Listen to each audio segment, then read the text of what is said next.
எதனாலே அவர் மாய்மாலத்திற்குள்ளாக நடக்கிறார்? நான் சில காரணங்களை எழுதி வச்சிருக்கிறேன். ஃபர்ஸ்ட், பெருமை. நீங்கள் பார்த்தீங்கன்னா பெருமை மனிதனுடைய மிகப்பெரிய ஒரு எதிரியாக இருக்கிறது. எல்லா இடத்துலையும் பெருமை. இந்த பெருமை சத்தியத்திற்கு கீழ்ப்படியாது, ஆனால் கீழ்ப்படிந்தது போன்ற காண்பிக்க விரும்பும். அதுதான் பெருமை. ஆகவே பெருமை இருக்கிற இடத்துல அங்கு மாய்மாலம் கொட்டி கிடக்கும். தங்கள் வீட்டில் ஏதோ ஒரு தப்பு நடந்தால் கூட, ஏன் நம்மளுடைய கிறிஸ்தவ வட்டாரத்தில் நடக்கிற தப்பை கூட மூடி மறைக்கக்கூடிய வேலையைத்தான் இந்த பெருமை செய்யும். அடிக்கடி என்கிட்ட சொல்லுவாங்க, பிரதர் நீங்கள் இப்படி கிறிஸ்தவத்தில் ஊழியர்கள் உபதேச ரீதியாக தவறு செய்கிறார்கள் என்றெல்லாம் பேசுகிறீர்களே, இதை பார்க்கிற மற்றவர்கள் விழுந்து போக மாட்டார்களா? பொதுவாகவே மனிதனுடைய இயல்பு என்ன? நம்ம கிட்ட இருக்கக்கூடிய நெகட்டிவ், நம்ம கிட்ட இருக்கக்கூடிய தவறுகள், நாம செய்யக்கூடிய தவறான விஷயங்களை அடுத்தவங்க என்ன செஞ்சிடக்கூடாது, கேட்டு விடக்கூடாது, பாத்திரக்கூடாது. ஏன் நினைக்கிறோம்? என்னை பற்றி அவர்கள் பெருமையாய் நினைத்து கொண்டிருக்கிறார்கள், அது உடைந்து விடும் என்று நான் நினைக்கிறேன். பார்த்தீங்களா, நான் தான் மிகப்பெரிய பெருமைவாதி, மிகப்பெரிய நான் பெருமை பிடித்தவனா இருக்கிறேன். அப்போ ஆட்டோமேட்டிக்கா என்ன வந்துடும் என் வாழ்க்கையில? ஹிப்போக்ரைட், மாய்மாலம் வந்து விடும். எல்லா இடத்துலையும் மாய்மாலம் வந்து விடும். நான் என்னுடைய வீட்டில் எப்படி நடந்து கொண்டிருக்கிறேன்? என் இஷ்டத்துக்கு பேசுவேன், என் இஷ்டத்துக்கு நடப்பேன். வேலை செய்கிற இடத்துல என் இஷ்டத்துக்கு எல்லாரு கூடயும் சண்டை போடுவேன், அசிங்கமான வார்த்தைகளை கூட பேசுவேன். ஆனால் சபை என்று வந்துவிட்டால் என்னை பற்றி இந்த விஷயங்கள் எல்லாம் தெரியாதபடிக்கு மிக கவனமாய் பாதுகாத்து கொள்ளுவேன். ஏன்? பெருமை. என்னை பற்றி இவங்க என்ன நினைக்க மாட்டாங்க. நீங்கள் நினைக்கிறீங்களா? நீங்கள் எவ்வளவு தூரம் மறைச்சு வச்சாலும் இட் வில் பி ரிவீல்டு, தெரிந்துவிடும். என்னைக்காவது ஒரு நாள் நீங்கள் என்ன செய்வீங்க? எஸ், என்ன, பல நாள் திருடன் ஒரு நாள் அகப்படுவான் அப்படிங்கிற மாதிரி நீங்கள் மாட்டிக்குவீங்க. அன்னைக்கு நீங்கள் பெருமை அப்படிங்கிற ஒரு இதை சேர்த்து வச்சுக்கிட்டே போய் ஒரு பெரிய பிம்பத்தை உருவாக்கி இருப்பீங்க. அன்னைக்கு திடீர்னு பார்த்தீங்கன்னா எல்லாம் தலைகீழா மாறி, இந்த சகோதரனா இப்படி, இந்த ரொம்ப பாதிக்கப்படுவீங்க. பிரியமானவர்களே, அப்போ என்ன செய்யணும்னா, அந்த மாய்மாலம் இல்லாத வாழ்க்கை நம்ம ஆவியின் கனி என்னில் வர வேண்டும். ஆவியின் கனியில் ஒரு அருமையான வார்த்தை இருக்கிறது, ஃபெய்த்ஃபுல் அப்படிங்கிற ஒரு வார்த்தை இருக்குது. தமிழில் பார்த்தீங்கன்னா விசுவாசம்னு அதை மொழிபெயர்த்திருப்பாங்க, விசுவாசம். ஆனால் ஆங்கிலத்தில் பார்த்தீங்கன்னா அது உண்மைத்தன்மை அப்படின்னு இருக்கும். அப்போ நீங்கள் மாய்மாலம் இல்லாமல் வாழணும்னா உண்மையாக இருக்க பழகி. பிள்ளைகள் கூட நீங்கள் முட்டை மார்க்கு வாங்கிட்டீங்கன்னா தைரியமாக சொல்லுங்கள். உங்களை பற்றி இல்லாத ஒன்றை அப்படியே பக்கத்தில் இருக்கிறவங்ககிட்ட, இந்த பெண்கள்லாம் அப்படி பரப்பி வைப்பாங்க. தாங்கள் வாங்கின மார்க்கு ஃபெயில் ஆனால் கூட தாங்கள் ஏதோ மிகப்பெரிய படிப்பாளிகள் மாதிரி அப்படி காமிச்சிக்குவாங்க. ஒரு நாள் உண்மை தெரிய வரும், அவமானப்பட்டு போயிடுவாங்க. நீங்கள் உண்மை என்னமோ அதை சொல்லுங்கள். நம்ம வீட்டில் கூட நம்ம பிள்ளைகள் சரியாக படிக்கவில்லையா, சரியாக படிக்கிறது இல்லைன்னு இப்போ சொல்லி வச்சுட்டீங்கன்னு வைங்க, அவங்களுக்கு மேலே இருக்கிற எதிர்பார்ப்புகள் இருக்காது.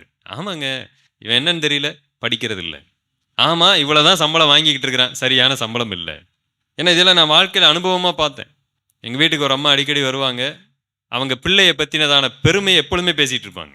கடைசியில் பார்த்தீங்கன்னா ஒரு நாள் வந்தாங்க, என் பிள்ளைக்கு 80,000 ரூபாயில் வேலை கிடைத்து விட்டது அப்படின்னாங்க.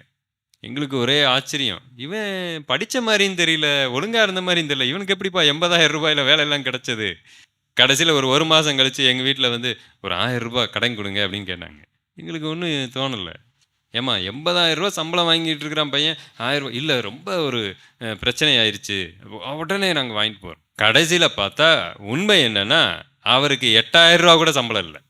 ஆனால் அவங்கனால அதை ஏற்றுக்கொள்ள முடியல. தன் மகனை பற்றி எல்லாம் பெருமையாய் பேச வேண்டும், இப்போ இருந்தே சொல்லி வச்சா தன்னில் ஒரு பெண்ணை பார்த்து கல்யாணம் பண்ணி வச்சிடலாம் அப்படிங்கிற அடிப்படையில் பெரிய பெருமையாய் பேசி கொண்டு இருக்கிறார்கள். ஒரு நாள் அது உண்மை தெரிய வந்தது. அதுக்கப்புறம் நாங்கள் வீட்டுக்குள்ளே விடுறதில்லை. நான் படிக்கிற காலத்தில் நடந்தது. ஏன்னா இவங்க இந்த விஷயத்துக்கு எப்படி போய் சொல்கிறவங்க என்னென்ன வேலையை பார்ப்பாங்க. சரி, எதற்காக அப்படி சொல்லுகிறார்கள்? தங்களுடைய வாழ்க்கையில் உண்மையை ஏற்றுக்கொள்ளக்கூடிய பக்குவம் இல்லை. ஆவியின் கனி என்பது உண்மையை அப்படியே ஒப்புக்கொள்ளக்கூடிய பக்குவத்தோடு இருக்கிறது.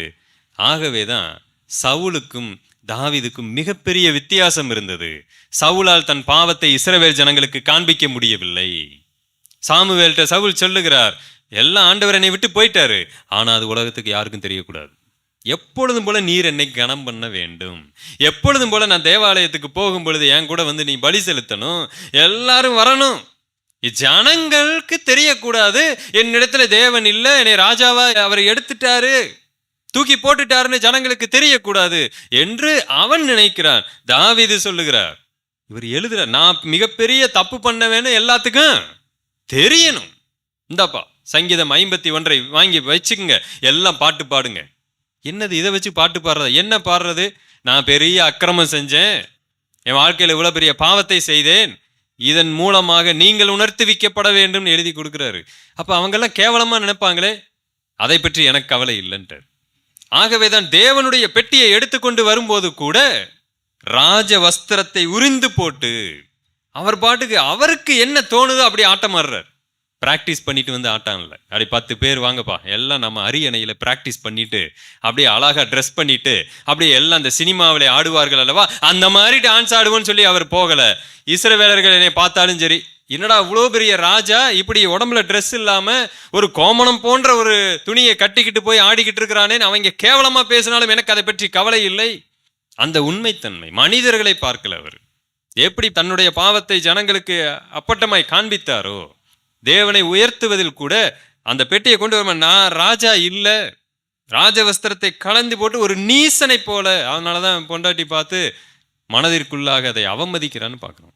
இப்படிப்பட்ட ஒரு செயலை ஏன், எதுக்காக மீகாலுக்கு அவமானமா இருந்துச்சு? டான்ஸ் ஆனதுக்கா இல்ல. ராஜாவா இருக்கிற அவர் சரியான ட்ரெஸ் இல்லாம இப்ப சுத்தி இருக்கிற பாக்குறவங்களை கேவலமா நினைப்பார்களே அப்படிங்கிற ஒரு எண்ணம் தாங்க. இது தெரியாம அந்த வசனத்தை எடுத்து வச்சுக்கிட்டு நம்ம டான்சிங் போதகர்கள் நீட்டா ட்ரெஸ் பண்ணிட்டு பிராக்டிஸ் பண்ணி ஆடுவாங்க பாத்தீங்களா, அதுக்கு ஆதாரமா அந்த வசனத்தை எடுத்து காமிச்சிட்டு இருக்கிறாங்க. நான் சொல்றேன், நீ போய் பஸ் ஸ்டாண்ட்ல ஆடியா பார்க்கலாம். அதே மாதிரி பஸ் ஸ்டாண்ட்ல தாவீது ராஜா மாதிரி ட்ரெஸ் போட்டுட்டு என் கர்த்தருக்காக ஆடுவீங்களா? ஐயோ, எல்லாரும் என்னை அவமானமாய் பார்ப்பாங்க. அதைத்தான் மீகா நினைத்தாள். அவமானமா எல்லாரும் பார்க்கறாங்களேன்னு நினைச்சு அந்த ஒரு சிந்தனை இருக்கு பாத்தீங்களா, அதுதான் அங்க முக்கியமான ஒன்று. ஆனா தாவீது ராஜா பார்க்கல. என்னை எத்தனை பேர் அவமானமா பார்த்தாலும் எனக்கு அதை பற்றி கவலை இல்லை. இந்த இடத்துல நான் ராஜாங்கிறது தெரியவே கூடாது, நான் ஒரு சாதாரண வேலைக்காரனா தெரியணும்னு கீழே போயிட்டாரு. ஆனா நான் 1 லட்சம் ரூபாய்க்கு கோட்டை போட்டுக்கிட்டு நல்லா ஷூ ட்ரெஸ் போட்டு புகையை எடுத்து விட்டுட்டு மைக்கேல் ஜாக்சன் என்னெல்லாம் ஆக்ஷன் பண்றாரோ அதை நான் டிவியில போட்டு பார்த்து பார்த்து டான்ஸ் ஸ்டெப்பை பழகிக்கிட்டு அதை நான் இங்க தேவனுக்காக ஆடி காமிக்கிறேன்னு சொல்றது எந்த விதத்துல நியாயம்? ஸோ முதல்ல ஒன்று தெரிந்து கொள்ளுங்க, உண்மைத்தன்மை இல்லாத இடத்துல ஆவியின் கனி உண்டாகாது. நீங்க எப்ப வெளிப்படையா இருக்க விரும்புறீங்களோ ஆவியின் கனி உங்களுடைய வாழ்க்கையில என்ன செஞ்சிடும்? அதுதான் பரிசுத்த ஆவியான உங்களிடத்துல அந்த வெளிப்படை தன்மையை எதிர்பார்க்கிறாரு. ஸோ நம்பர் 1, முதலாவது பெருமை என்னுடைய வாழ்க்கையில மாய்மாலத்தை உருவாக்குகிறது. ஆனாலும் நான் கீழ்ப்படிவது போல ஜனங்களை என்ன செஞ்சுக்கிட்டு இருப்பேன்? ஏமாத்திக்கிட்டு இருப்பேன். நம்பர் 2, மாய்மாலத்தை உருவாக்குவதற்கு காரணம்